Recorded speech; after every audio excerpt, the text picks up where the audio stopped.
Let's talk about stats, baby. Hello, fellow book nerds. This is Gabby, and today I'm here to talk to you about stats for my reading for 2022. So I'm very excited. I do this video every year where I talk about my spreadsheet and all of my reading, what I read, why I read it, how I rated it, like everything. I've already spoken about the worst books of the year and the best books of the year, so you can check out those videos to get a better idea of what I actually read in terms of titles. But today we're gonna look more big scale on like reading as a whole and how it went. The reading spreadsheet I used was by Ali from Hardback Hoarder, I believe. I've been using her spreadsheet for 2 years now, and I will be using her spreadsheet for 2023. I know this year it costs like $5, £5, but I do think it's totally worth it. So I'm gonna link it down below if you're interested in like having a super comprehensive and amazing spreadsheet to talk about. I think I've done like half-year check-in, so it'd be interesting to see how everything changed. But I also want to compare it with 2021, see where we did better, see where we did worse. Have I achieved what I wanted to achieve? I didn't have that many insane goals or anything, but I will talk about a little bit at the end of like what I want my 2023 reading to be. All right, so in 2022, I have read 123 books. So the goal was 122, but the Foul Lady Fortune was so good I had to like sneak it in there cheekily. So I have read 123 books, which is insane. It's my best year yet. I have decided to make my next year's goals 123 because I asked you guys on Twitter, what would you like me to do? Go easy on myself, go with 100, which I can very easily do unless something goes really wrong. Or would you like me to go for 123? And you guys voted 123. So you want me to staff her, but also make it interesting. I kind of hope that's what it would be because I want to, go for it. I've already read one book and it's December 1st. No, sorry, 2nd. January 2nd. It's January 2nd. So I feel like we're doing okay. So let's go month by month first. So as you can see, the best month of the year was May with 15 books. 15 books is insane. I thought December I was reading like an insane person, and it was 14 books that I read that month. Other good months, January 13, April 12, October 12. The lowest of the year was definitely August, which was 4 books, and then September, 5 books. Funnily enough, if you look at 2021, you can see my lowest month was also September. So there's something about going to school vibes that does not jive with my reading. I mean, I work full time, so it's not like I go to school, but still, the vibes are there, and we struggle in September. August was not so bad last year, but it's funny to see. And also my best month was July with 12 books. And December with 12 books. So I had a bit more of a maybe consistent time. I had a very clear dip this year. Let's move on to formats. The way I read the books were 40 were audiobooks, 46 were ebooks, and 37 physical. So as you can see, it's kind of like very even, I would say. I mean, ebooks are winning. I do think that I started using the library in the second half of the year, which skewed it more physical. It would have been even less because now I have library books, I can use that. But yeah, no complaints. I mean, I'm glad I'm reading so much audio because it's great, but also because I pay for Scribd, which means that I'm getting my money's worth. Audience, 66.7%, which is 82 books, was adult. I am delighted to see this because if you look last year's, I read 51% adult, which isn't tragic. It was 62 books, but it's still, I'm really glad to see that this ratio increased, and I probably maybe want to keep it where it is. I do love adult books. I don't know if my favorite list, I should have analyzed this. Out of my top 3, 1 was adult. Out of my top 10, I think 7 were adult. So that's actually pretty good. It means I do love the adult books I'm reading. So I'm really happy to see that. I had no middle grade, which was crazy. How did that happen? I don't know. Last year I had, oh no, none. Never mind, nothing changed. I am reading a middle grade right now, so in 2023, here I come. Then something that I added to the spreadsheet, which was this book LGBTQ plus, because it was kind of important for me to see whether the books I'm reading do contain any LGBTQ content. So I didn't like want to break it down too much. So it was just either it had LGBTQ plus. For me, that means one of the main characters or second, like prominent secondary characters were LGBTQ plus. And as you can see, 54.5% were LGBTQ plus or had LGBTQ plus characters that were important to the plot, weren't just a throwaway line. So I think that's really good. I mean, that's 67 books. It's really good. So I'm really happy with that, and I want to keep that up next year. This is where the books I read come from. So for me, that's mainly interesting to see whether how many. So I've done it so that I know how many about this year and read, I guess, and how many were backlist and stuff. So as you can see, the biggest percentage is actually 33.6% for Scribd, which is pretty amazing because again, I pay for Scribd.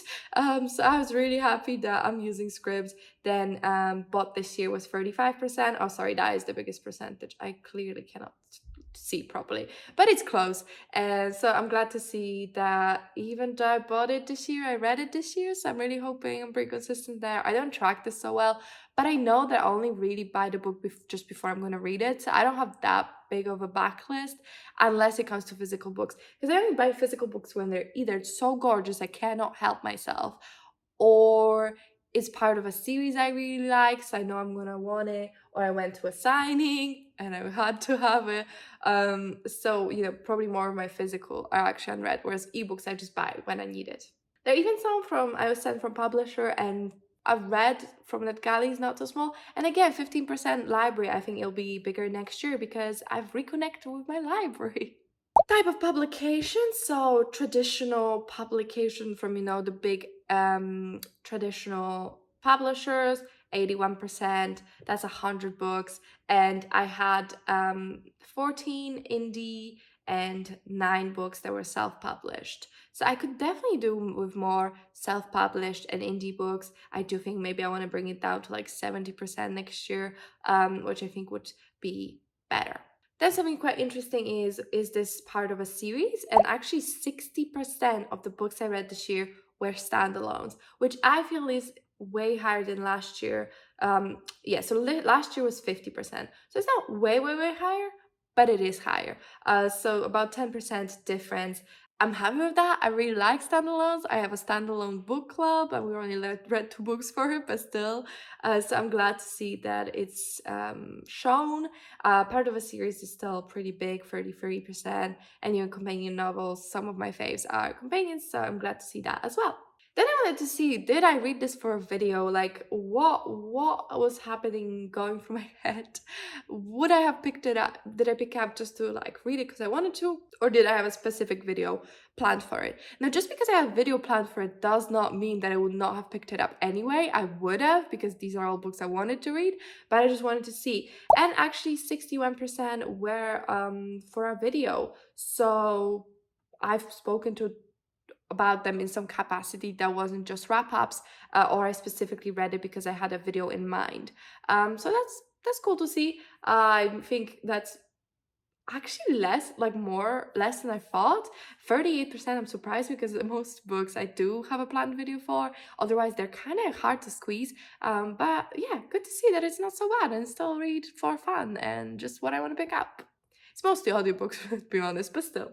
All right, let's get to star ratings. So I am beyond happy to see that the biggest percentage of ratings I've given 5 stars. Like 28.5% I have given 5 stars, which I think is insane because that means I've enjoyed a lot of what I was reading. I would call like 4.5 stars, 5 stars are really good ratings where I love the book. So that would make it up to be, I'm so bad at math. It's like nearly 60%. So that's kind of insane because that means over half of the books I read are really good books that I felt like deserved 4 stars. Now 3.5 is also a good rating, and I gave it to 19%. And then 3 stars is like it's fine. So that's 13, right? But then only 3 stars only 3 books have I given 2.5, only 2 books 2 stars, only 2 1.5, and 0 1 stars. That's probably because I'm quite averse to giving 1 stars, because how bad can it be? But I have DNF, actually I didn't mark it here, but I have DNF 2 books this year, which was not the case last year. Just out of curiosity, last year percentage of 5 stars was 25%, which I feel like is similar, but also quite an improvement. It was less 4.5, so maybe I was just more decisive. But yeah, that's great to see, and I'm really, really happy with this. Genres read. So I reread mostly fantasy, 36%. So not mostly actually. The biggest chunk was fantasy, which was 36%. But when you look at last year's, fantasy was 53% to 36. So that's kind of an insane drop. And I think that's because I'm happy exploring more genres, learning more about what I like, different types of books that I've never picked up before. And it's just like wonderful to see, because I think these really high ratings that I've given out were also part of fact that a lot of the books I read were good. Now I said that, but my average rating last year was actually 4 stars, whereas this year is 3.99, which is basically the same. So 4 stars is average for both years. But I'm really happy that I'm trying so many genres. I know I said last year I wanted to try more genres, and I think I wanted to fill out all the books that had 0, which were classics, crime, erotic, graphic novel, humor. So I didn't fill out all of these. I still haven't read it. I've not read any anthologies this year or crime, but I've read so many mystery and thrillers. So I think it's about how you categorize it. So I'm kind of happy with this. I've not read poetry proper, but I have read one nonfiction that was basic poetry. So I'm really glad to see that I've managed to read 7 nonfiction, which was not looking likely at the beginning of the year. So yeah, this is all really good. I'm really happy with it. Let's see, what's my other most read genre? I think that's horror, which is awesome because I've discovered I'm a horror girly, even though I can't see it on my screen. I love reading about it in books. So I definitely want to explore more horror next year. That's a big one for me. Because I feel like that's more of a recent kind of development, because when you look at horror I read last year, it was only 7%, so 9 books, whereas this year it was 15 books. So I'm already on my way to discovering more. And then sci-fi, which is something I've not read that much the year prior, I think. I've read 8 books, sci-fi books last year, whereas 13 this year. Again, small steps, but we're making improvements. Regarding genres, I also tracked subgenres. So I knew that the biggest percentage of my reading would be fantasy. So I wanted to see what type of a fantasy it was. So biggest percentage was definitely high fantasy. Again, this is sometimes tricky to track, because something can be high fantasy but have like, nuance to it. Or like, I feel like high fantasy maybe I can tell, but then you have like rural fantasy, it's also urban fantasy, that's also historical fantasy. So there's like a lot of different types coming together. But I just wanted to see, because I knew I liked historical fantasy, and it was 11 of these that I read that were 25%. So it was my second most popular type of fantasy, and then urban fantasy as well. But yeah, it was cool to see. I don't think this is any like groundbreaking information here, but I'm surprised I only read one portal fantasy. But then again, how do you even like separate this? Then we can talk about stats about the authors. So author identity is their gender. This is a bit hard to track sometimes, so I've mostly had to go off Twitter where people say their pronouns. So this might not be the most accurate. 75% were women, 14% were men, 8.3% use they them pronouns.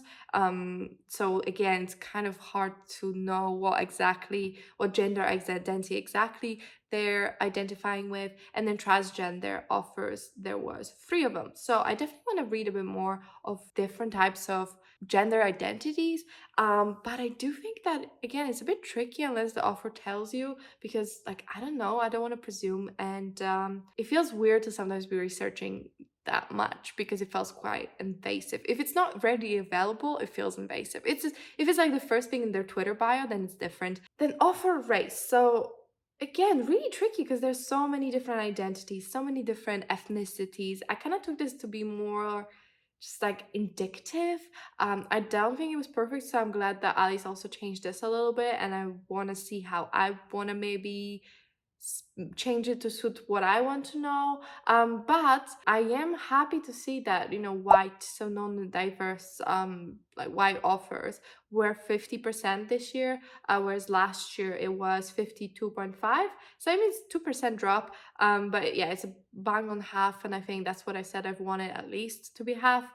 So good to see. Other really popular with me, I guess, big percentages is 17% East Asian, 11% Black, and then what do we have? Mexican. That's pretty much all Silvia Moreno Garcia, and then mixed as well. So it's good to see that there's a bit of nuance then and a little bit more diversity. Then I also had whether I've read from the author before, if they're new to me. So as you can see, read before was 43%, and new to me 35%, and 22% of them were debut authors. Last year, I think I had majority new to me. So it's cool to see that I found offers I liked and want to pick up more from them, because I really do love reading a lot of debuts. Oh man, I guess if you combine debut and new to me, that is 55% or 57%. So I just still read more new authors, but it's good to see that I also come back to all authors. Top 3 of nationalities I read were American, English, Mexican, Nigerian, and Canadian. So those were the top 5. And the rest thing from the spreadsheet is the year, publication year, because I was curious because I read so many debuts and new releases, and true thing that 53 books out of the 123 I read were published in 2022. So that's by far the biggest percentage. Then we have 28 books from 2021, 2019, 10, and then we have like spattering of a couple different years. We have, 1815 is probably the oldest book I read. I wonder what that was. Then I just wanted to quickly like have a look at the year in books from Goodreads. I just like looking at this year in books from Goodreads because I feel like they'll give you some fun information. Let's dive into it. So in 2022, I have read 43,560 pages, which is an insane number that I can't even comprehend. The shortest book I read was Buffy the Vampire Slayer graphic novel with 30 pages, and the longest book I read was Saga, which is also a graphic novel with 1,323 pages. I'm not sure where Saga is. It's somewhere down there, but it is really big. So funnily enough, they were both graphic novels. Average book length in 2022 was 354 pages, which I feel is a sizable novel. Most shelved book I read this year was Love Hypothesis with 1,696,585 people who also shelved it, and least shelved was The Wild Hunt with 138. It's actually a pretty good book, so I would really recommend it to people. My average rating, surprisingly consistent with my spreadsheet, which is more nuanced with halves and all of that, but in the end, it's also 4 stars. Highest rated book I've read on Goodreads is Saga the Compendium. And my first review of the year was Hail Mary by Andy Weir, and I said the greatest friendship story in the universe. Those are all the stats I think I have and I wanted to touch upon. Amazing year 2022. I had so many good books I've read. I've had so many highly rated books. I think I just have a talent. No, not talent. I just have intuition about what to pick up. I mean, there were some duds, but we don't need to dwell upon those. I really hope you found this video fun and interesting. I would love to know your stats, like if you have any Goodreads or if you have a spreadsheet. Let me know your most interesting stat. Like, I don't know, first of all, let me know how many books you've read, and what else would you know? I don't know. Let me know. What was your average rating if you know that kind of thing? I'm sure most tracking services do provide you with that number, so check it out. But thank you so much for watching this video. I really hope you enjoyed it. If you did, if you could comment, like, and subscribe, I really, really appreciate it. It really helps me out. But that's it for me, and I'll see you in the next one. Bye!